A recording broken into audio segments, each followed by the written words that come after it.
Airline pilots of Reddit, what's the closest call the passengers never found out about? I hope none of you have flight anxiety because prepare to never trust your pilot again. Hey guys, it's Em. Please enjoy today's video and let's cruise into it.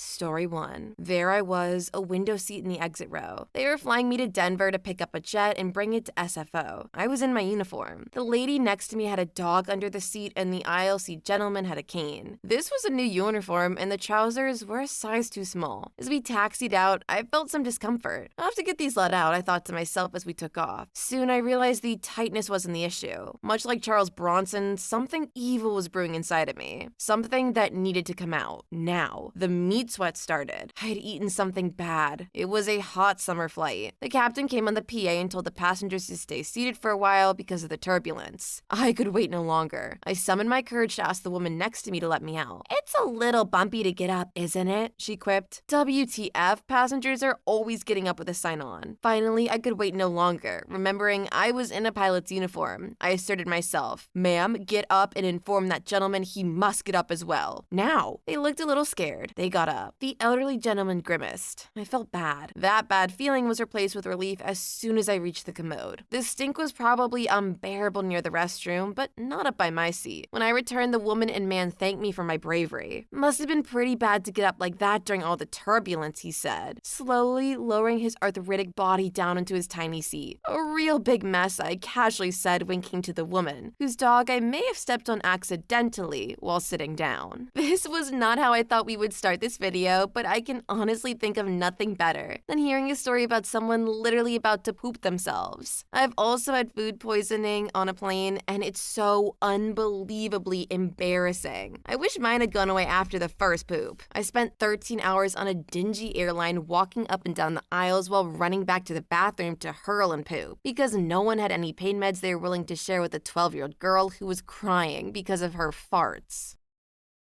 Story 2. I can't find it now, but I know there is a news report on YouTube from the incident I was involved in. I was the flight attendant, but basically we were landing at Bradley in Hartford, Connecticut, when a controller mistakenly cleared us to land in a U.S. Airways plane to roll for takeoff on intersecting runways. The first officer of my plane is the one that saved us. He heard a controller scream something to the effect of, "Oh crap," over the radio, and realized what was happening. We braked hard and turned a taxiway off the runway going way too fast. I assumed they were just taxiing like idiots. Some pilots do. And didn't realize anything was amiss until I opened the door to two terrified pilots and a controller giving the tower phone number over the radio so that they could discuss the incident. Things could have ended very badly if not for my first officer. We flew together several times after that, and he always recounted the incident. It was a noteworthy moment for all of our careers, especially him. Somebody commented, "I don't think my butthole is ever opening again thanks to your comment." Story 4. Not a pilot, but my dad possibly saved a plane he was on back in the 70s. He was sitting in a window seat near the wing and noticed an engine was smoking shortly after takeoff. He quietly flagged on a stewardess and pointed out the window. She smiled and said she'd be right back, turned and hustled to the front of the plane. A moment later, the plane turned around and went back to the airport, and the pilot just said they needed to switch planes without elaborating. The passengers were not happy about the delay, but Dad was pretty sure he was the only one who knew what was going on and didn't want to cause a panic, so he kept his mouth shut. Somebody commented, "We will be returning to Heathrow, where we will be disembarking and switching aircraft. This crap's freaked. I hope he got a model airplane as a thank you. I hope he got a free meal or pass for saving all of their lives. I would have given him my check bag just for that." Story 4. Not a pilot, but my mom worked for the airlines and we flew a lot, so I think I've got better insight into what's normal or not than the average passenger. One time, we were coming back to Chicago, and I noticed the plane didn't seem to be lined up with the runway. Then we dropped 50 to 100 feet in about a second. We landed at an odd angle, got a bit of a bounce. Then the whole plane tilted to the right so far that the wingtip was only a foot or so off the ground. The pilot made an announcement apologizing for the rough landing and mumbled something about the crosswinds. Thing is, I've experienced crosswinds. I think we got hit with a microburst, which is a lot worse and really dangerous. Some of the other passengers were complaining about the landing, but I was thinking, dang, that pilot's good. Probably saved our lives.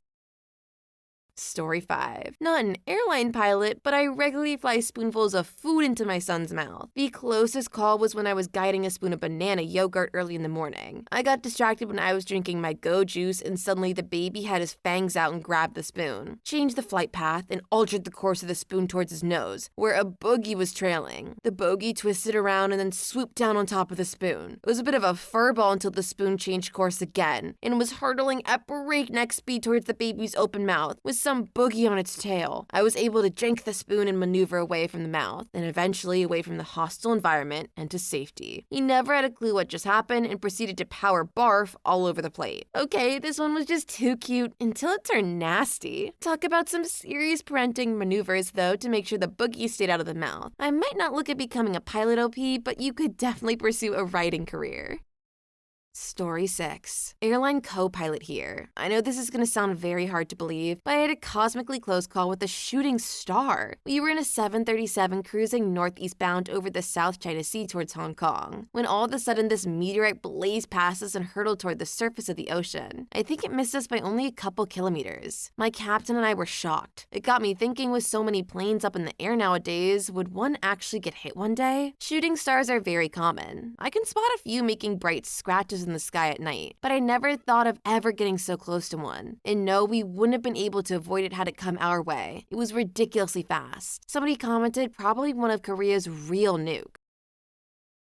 Story 7. One time, I was a passenger who didn't realize how bad the situation was. Basically, we were coming into land when the plane very jerkily took off again, essentially. We were almost on the ground and then went back up very steeply and abruptly. Took a few banking turns that all felt shaky and jerky. I threw up for the only time on a plane. Finally landed hard, bounced in, taxied to the gate. No damage or injuries that I know of. Talked to my grandpa later, who flew small planes for years. He thinks the stabilizers went out, meaning the pilot was flying a 737 without some pretty vital hardware through landing. He said we're lucky that we had an experienced pilot, and are probably lucky to be alive. Yeah, I hope no one was too mad or aggressive with the pilot when they probably ended up saving everyone's life that day. I know it's easy to whine and yell at pilots and flight attendants, but they probably do so much we don't know of, and that they don't get credit for. Story 8. I've never had a maintenance issue that required going back to an airport or anything like that, but pilots would virtually always brief the passengers on something like that. There's really no benefit to keeping everyone in the dark because we all need to be on the same page. Passengers, flight attendants, in case it becomes a real emergency. The only close call I had was when we were taking off, and someone got a bad vector that gave us a traffic alert to stop our climb, and they went right over us. But we really never were in much danger thanks to TCAS. Being an airline pilot is much more boring than you'd expect. Somebody commented, should have asked Victor for their vector. Story 9. I actually am an airline pilot. Surprise, right? Someone else mentioned it, but it's a very team job. There are a large number of systems in place to prevent even close calls. Everything is redundant and training consists of nothing but the worst case scenario repeatedly. The closest call I think I ever had in the airlines was to caution that there was traffic crossing our flight path. We didn't even have to deviate. It was more of just the airplane saying, hey, if you can't see them, there's someone else nearby. General aviation, on the other hand, is a whole other story. Story 10. I'm not a pilot, but we were landing in Phoenix when all of a sudden the plane took a hard left. So hard and fast that the plane was sideways. This happened about 3 to 4 times in a row. Then we landed. The pilot never explained what happened or apologized. I found out on the news that another plane almost hit us and our pilot had to take evasive actions, then correct his flight path so that he could land. It was Delta, if that makes a difference. I do think it would have been nice for the pilot to explain, but I'm sure that would have caused even more panic that the pilot did not want their flight attendant staff to deal with.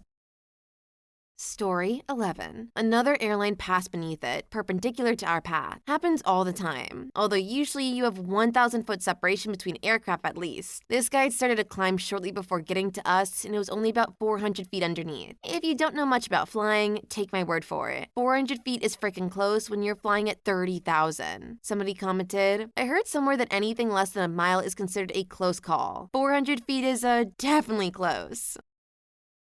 Story 12. I was landing in a 747 at Gatwick once and felt the plane veer to the right slightly on landing. It seemed unusual to me. One of the pilots happened to be standing by the exit when we got to the gate, and I asked. He confirmed that they got hit by a gust of wind on landing and was impressed, I noticed. Probably a little unnerving for the pilot, but easy to correct, so not worth telling the passengers. Yeah, compared to some of these, I feel like this kind of story isn't so bad. Just more of, oh, whoops. Almost like when you start to veer a little bit because of wind in a car. Much better than almost full-on crash. Story 13. I do not fly commercial, just private, and can carry passengers. And I've been caught in turbulence and wake turbulence that were holy crapball moments. I'm also pretty sure I flew backwards once. Wicked headwinds. You can see it coming, but you still have to get through it. There is no better weather or atmospheric instrument than a small plane. Story 14. During a domestic flight my mother took, they lost 3 out of 4 engines mid-flight, and as they landed, the 4th started to burn. Glad I never fly, even though it's super safe. Somebody commented, it's lucky the 4th engine didn't go when you were in the air, because you would be stuck up there until they sent a tow plane to get you down. Story 15. Not an airline pilot, but just want to thank them for being excellent at their jobs and also never letting me know about any near misses, because I would crap my pants and never fly again. I will leave this thread and never return because ignorance is bliss. Yeah, a second to this from me. Thank you to all the pilots, flight attendants, even airline workers, who do so much for our safety and comfort that we don't even stop to consider. Thank you guys for everything that you do. Story 16. I fly helicopters, so unfortunately my passengers pretty much see everything that goes on outside. The only thing you can do, in some situations, is to act like whatever sketchy crap just happened was no big deal. Story 17. Private pilot here. Once landing with a pretty much empty tank. Maybe 2 to 3 gallons at most. About 15 to 20 minutes of fuel one day. No idea how both myself and my dad both dipped the tank. Huh. Story 18. I know on many major islands, the pilots are flying hammered or on epic come-downs or hangovers. It's only a matter of time before the incident happens and the industry will be forced to change. Well, that is a terrifying thought. I knew this was huge in the 80s, but I didn't know it still happened today. Story 19. Not an airline pilot, sorry, but I fly scale RC aircraft. I almost caused a mid-air collision. I was concentrating on my trim and I almost didn't look up in time. Please leave your story in the comments. I would love to make a video on them in the future. Also, don't forget to like and subscribe.